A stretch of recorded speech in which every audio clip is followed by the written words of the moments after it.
السلام عليكم ورحمة الله. إن الحمد لله نحمده ونستعينه ونستغفره ونعوذ بالله من شرور أنفسنا ومن سيئات أعمالنا. من يهده الله فلا مضل له ومن يضلل فلا هادي له، وأشهد أن لا إله إلا الله وحده لا شريك له، وأشهد أن محمدا عبده ورسوله. أما بعد، فإن أصدق الحديث كتاب الله تعالى، وخير الهدي هدي محمد صلى الله عليه وسلم، وشر الأمور محدثاتها، وكل محدثة بدعة، وكل بدعة ضلالة، وكل ضلالة في النار. My dear little children, today is the day of the 15th of Jumada al-Akhir, 1444 years after the hijrah of our beloved Prophet ﷺ, which coincides with January 8, 2023. I welcome you back to our Kindness to Creation series, and inshallah today we're going to talk about the story of that woman who the Prophet ﷺ mentioned that she imprisoned a cat and what happened due to that imprisonment. First of all, this hadith is reported by Imam al-Bukhari and Muslim on the authority of Abdullah ibn Umar radiallahu anhuma wardahuma, and a hadith which is reported by Bukhari and Muslim with the same Sahabi is a hadith which is known as Muttafaqun alayh. This hadith, Abdullah ibn Umar, he mentions that the Prophet said, a woman, she imprisoned a cat. Now why she imprisoned a cat we do not know, but she imprisoned the cat and she did not feed her and she did not give her water until the cat died out of hunger and thirst, and she also did not let her go out so that it could eat from the vermins of the earth, and because of this she entered the hellfire. Another version in Bukhari, it mentions that Allah subhanahu wa ta'ala directly spoke to her and said, you did not feed her, you did not give her water, you imprisoned her, and you did not let her go out so that she could eat from the khasha'ishul ard, i.e. the vermins of the land. This hadith is basically reminding us to be not taking it lightly, our relationship with the creation of Allah, even if it is an animal, as small as an animal.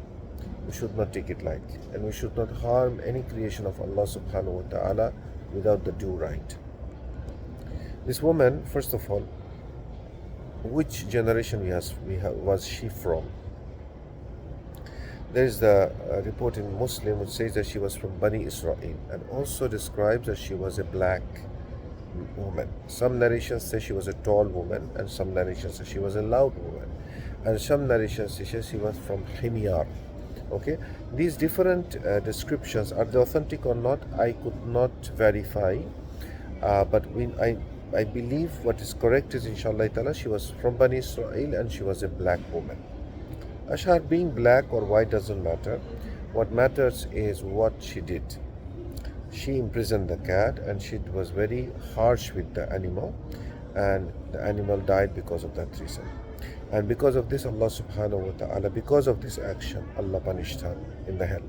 Another narration of Asma radiallahu anha is also in Bukhari and Muslim, and she was praying in the masjid of Rasulullah sallallahu alaihi wasallam. The Prophet sallallahu alaihi wasallam was leading the prayer of Salat al-Kusuf, or the sun eclipse prayer. And in this prayer, it was a long prayer. At one point, Allah subhanahu wa ta'ala showed him a lot of miracles. One of the miracles was Allah subhanahu wa ta'ala manifested the hellfire in front of him.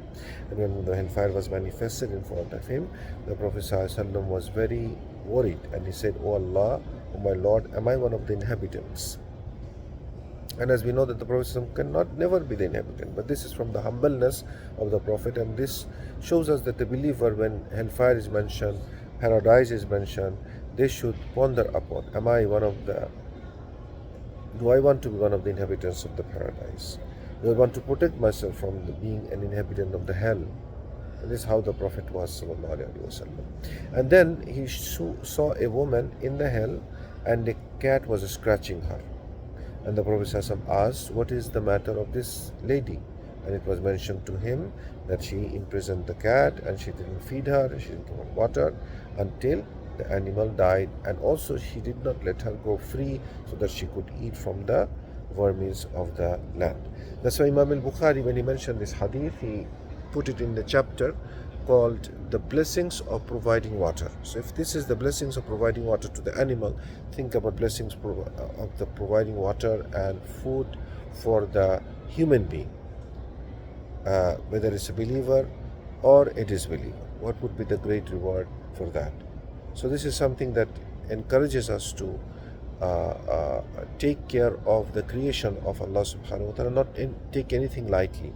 That's why one of the version of this hadith reported by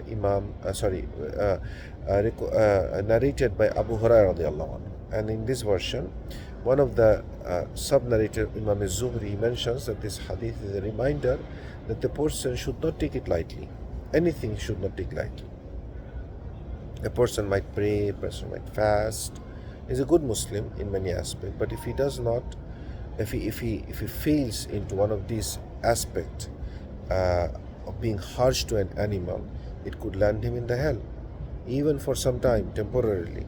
So that's why Imam Zuhri said that this hadith is a reminder that a person should not take it lightly, or should not forget about that his actions are being judged. فَمَنْ يَعْمَلْ مِثْقَالَ ذَرَّةٍ شَرًّا يَرَى. Any deed as small as the atom, Allah will show it on the day of judgment.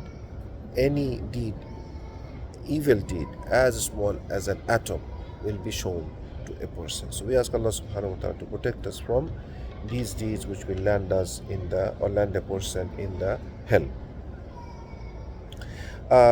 These narrations or these ahadith of the Prophet sallallahu alaihi wasallam, he reported in this specific masjid that I'm sitting today, a special place and a special land, Masjid al-Nabawi in Madinatul Munawwara. Madinatul Munawwara is the blessed land and one of the haram of the Muslims, or the sanctuary of the Muslims. And this masjid where the Prophet ﷺ taught, as you know, this masjid is huge now, as you can see. And in the time of the Prophet ﷺ, it was very small, but it is where we are sitting today. It was the Medina of the time of the Prophet ﷺ, with all of his houses and of his markets and so on and so forth. Today it's a huge, by the blessings of Allah, a huge masjid. And you should try to come and visit this masjid. You should come. May Allah subhanahu wa ta'ala give us and you all the ability to visit this kind of lands more and more, so that we can perform our Hajj and Umrah, our pilgrimage. And also if you have the ability to come to this masjid and to pray here, because praying in this masjid is 1,000 times more rewarding than praying in any other masjid, except Masjidul Haram in Makkah, where praying would be 100,000 times more rewarding. So may I ask Allah subhanahu wa ta'ala to make us come and see these lands where actually the Prophet ﷺ taught this hadith, which we hear in Bukhari and Muslim and so on and so forth.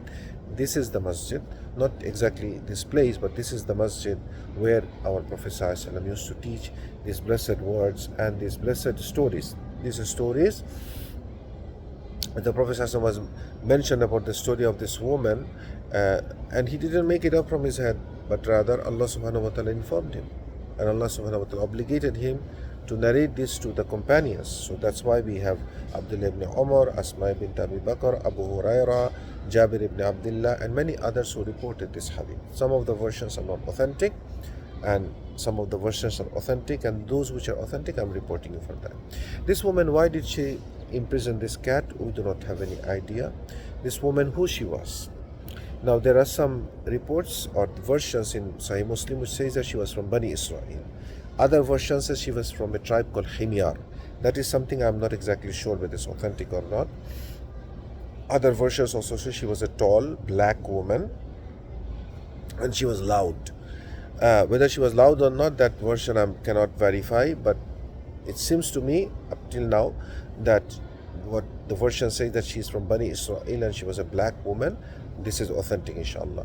But in future, inshallah, when we have the ability, I'll verify with my teacher and I will mention to you exactly what is the description of this woman. But regardless, whether she was black or white, she was from Bani Israel or not, it really does not matter. What matters is her actions. Now this question could be asked, that was she a believer? Was she a Muslimah? Allahu A'lam. We do not know anything about that. But there is an indication in the hadith that since this is the action which landed her in the hell, it is possible that she was a Muslim. She was a believer from Bani Israel. But she had this evil deed in her book of deeds, If this is so, that she was a believer or a Muslim, this evil deed landed her in the hell. I'm not saying she was, but it could be, it is possible that she was. But regardless, this reminds us to be kind and merciful to the creation of Allah subhanahu wa ta'ala. In Madinatul Munawwara, when you come here, you will see lots of cats in the town, in the streets. Alhamdulillah, this is one of the ways you can actually implement the lesson of this hadith. You can buy milk, you can buy food, and you can provide it for the animals in this land, inshallah ta'ala. And wherever you are, try to be kind and merciful to the animals, not just dogs and cats, but any animals, birds. You can feed up a bird feeder in your backyard and provide seeds. Anything and everything that you can do to be nice and to be gentle and to be caring for the creation of Allah subhanahu wa ta'ala, this will be the implementation of all of these beautiful hadith that we have learned from the tongue of our Prophet sallallahu alaihi wasallam. I ask Allah subhanahu wa ta'ala to bless you and bless all the Muslims and to give us the ability to do a lot of good deeds, small or big, a lot of good deeds. So these good deeds will be one day a protection for us against the hell, and also will be an ability or a way for us to enter the paradise. Subhanakallahumma bihamdik, ashhadu an la ilaha illa anta astaghfiruka wa atubu ilayk. Wassalamu alaikum wa rahmatullahi wa barakatuh.